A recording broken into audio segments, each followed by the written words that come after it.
cet exposé, on va s'éloigner un peu de la PMA et parler plus généralement de l'utilisation des données de santé pour la recherche, en commençant par parler un peu de leur spécificité. Les données de santé, elles sont considérées par la loi informatique et liberté comme des données sensibles, parce qu'elles relèvent du domaine de la vie privée, parce qu'elles pourraient être utilisées à des fins discriminatoires. Et par principe, la collecte de ces données et leur traitement est interdit, comme c'est le cas pour tout un tas d'autres catégories de données sensibles que je vous ai listées ici. Mais il y a des exceptions qui sont reconnues par la loi et la recherche scientifique fait partie de ces exceptions. Mais les chercheurs qui veulent collecter des données de santé, en fait, doivent se soumettre à un certain nombre de conditions qui sont une autorisation préalable. Ils doivent respecter un certain nombre de grands principes fondamentaux que je vais détailler sur cette diapositive.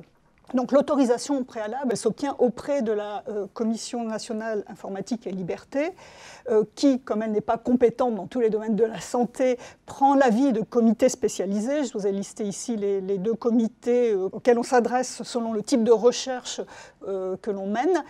Et les chercheurs donc, qui veulent obtenir cette autorisation doivent, dans leur dossier, justifier qu'ils respectent un certain nombre de grands principes fondamentaux qui sont montrés ici.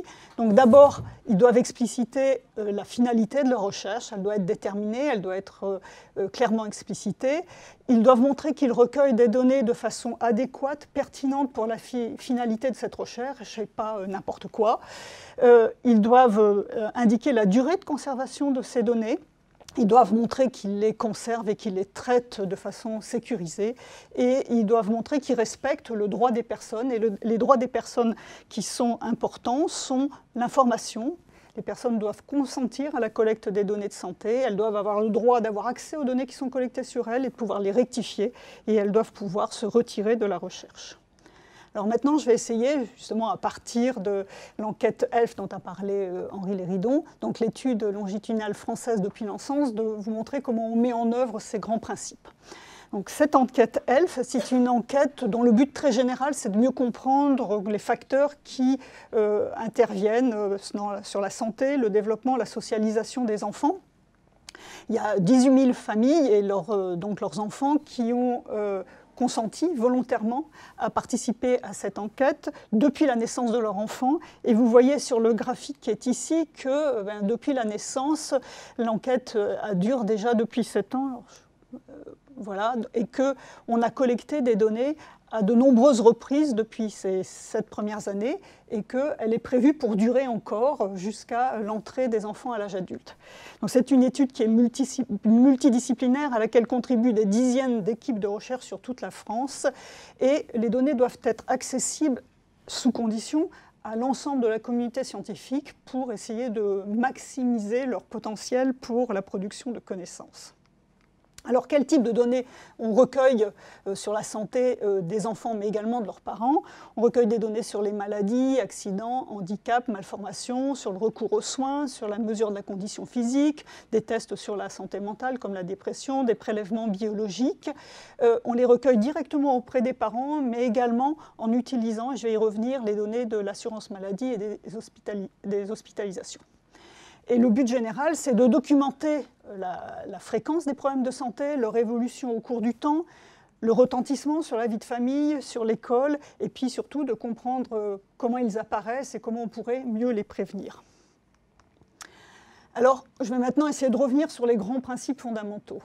Donc, un des premiers grands principes, c'est d'informer les familles sur la finalité de la recherche. Elle doit être déterminée, elle doit être explicite, mais un des problèmes que l'on rencontre, surtout dans des études qui durent très longtemps, comme celle que je viens de vous exposer, c'est qu'au début, quand on commence à recueillir les données, on ne connaît pas toujours l'ensemble des recherches qui vont pouvoir être menées. En particulier, au cours du temps, il y a des nouvelles connaissances qui apparaissent, des nouvelles hypothèses qui sont émises, à partir desquelles on peut essayer, à partir des données déjà recueillies, de trouver des réponses. Puis je vous ai signalé que la base de données doit être ouverte, ça veut dire qu'il y a des nouveaux chercheurs qui ne sont pas partie prenante au début de l'étude, qui peuvent arriver et essayer de tester des nouvelles idées, des nouvelles hypothèses à partir des données déjà recueillies. Puis enfin, on est à l'ère du big data.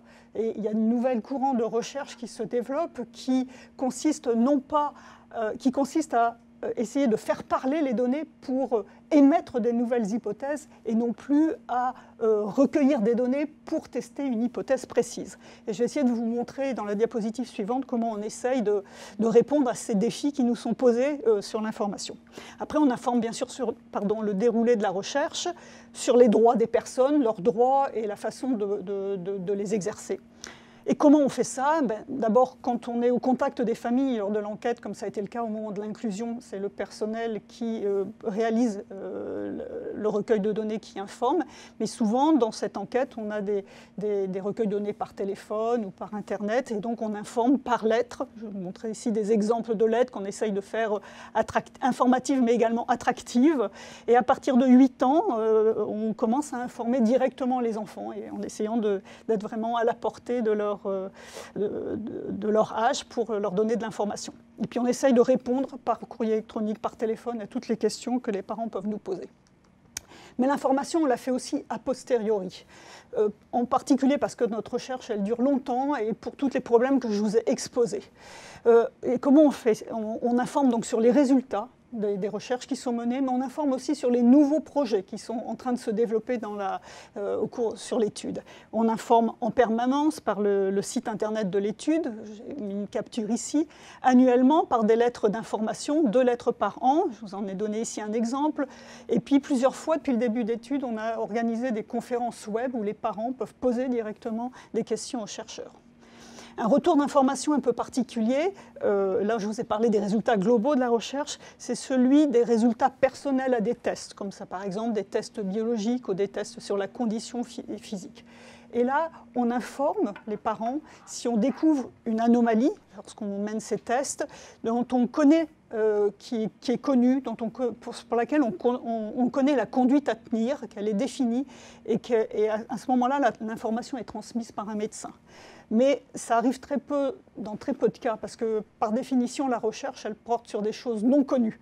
Et justement, on va chercher avec notre recherche à définir si une information est vraiment une anomalie ou pas, et si c'est le cas, à définir quelle pourrait être la conduite à tenir. Mais au moment où on la découvre, on ne connaît pas encore ces informations. Alors après, il faut que les familles consentent. Dans l'étude, toutes les familles ont consenti à participer, elles ont signé un consentement à la naissance de leur enfant. La mère a consenti pour elle-même, pour le recueil de ces données, donc par questionnaire, dans un dossier médical, mais également pour qu'on puisse avoir accès aux données de l'assurance maladie. Elle a consenti ou non à ce qu'on fasse des prélèvements biologiques, elle a consenti ou non à la possibilité de faire des analyses génétiques sur les prélèvements biologiques. Et puis pour les enfants, pour le recueil de ces mêmes données, on a sollicité le père et la mère, ils ont consenti tous les deux, signé le consentement, mais si le père ne pouvait pas être présent à la maternité, il y avait la possibilité que la mère s'engage à l'avoir informé de son droit de s'opposer à ce que l'enfant participe à la recherche. Puis surtout, à la naissance de leur enfant, ils ont consenti à être contactés régulièrement pour qu'on leur propose des nouvelles collectes de données au cours du suivi, et je vous ai montré qu'il y en avait eu déjà beaucoup depuis le début. Ensuite, à chaque nouvelle collecte de données, à chaque phase de CIDI, on redemande une autorisation dès qu'il y a des données de santé, des données sensibles collectées, on redemande une autorisation à la CNIL. Et quand il y a des prélèvements biologiques, quand il y a des tests sur les mesures de la condition physique, il y a de nouveau, les parents doivent de nouveau signer un consentement et ils peuvent de nouveau accepter ou refuser à chaque étape de participer. Et puis à partir de l'âge de 18 ans, il faudra qu'on demande le consentement direct de l'enfant. Droit d'accès de retrait, donc on vous l'a dit, toute personne a le droit de demander à avoir accès aux données qui sont collectées. Et pour l'instant, depuis le début de l'étude, on a eu une demande d'une famille qui a voulu qu'on lui délivre l'ensemble des données qui ont été collectées sur elle, ce que l'on a fait. Ça nous a pris un peu de temps pour le mettre en forme, mais ça a été fait. Par contre, on a plus souvent des demandes sur des résultats de tests, en particulier des résultats sur le développement de l'enfant. Les parents veulent avoir accès à ces données et bien sûr, on leur délivre. Toute personne a le droit de cesser de participer à la recherche. Donc depuis le début, on a eu exactement 1484 familles à ce jour qui ont demandé à se retirer de la recherche. Et 55 de ces familles ont demandé également à ce qu'on efface toutes les données les concernant, ce qui a bien sûr été fait. Donc voilà, pour conclure, on a besoin de collecter des données de santé pour la recherche. Vous avez vu que c'est très encadré par la loi. Et dans nos études, des études qui durent longtemps, comme la nôtre, c'est très important qu'on informe les familles sur le respect de leurs droits, la sécurité des données, qu'on essaye de les convaincre de la qualité de la recherche qui est menée pour établir une relation de confiance entre les chercheurs et les personnes qui participent et maintenir surtout leur participation au cours du temps. Voilà, merci de votre attention.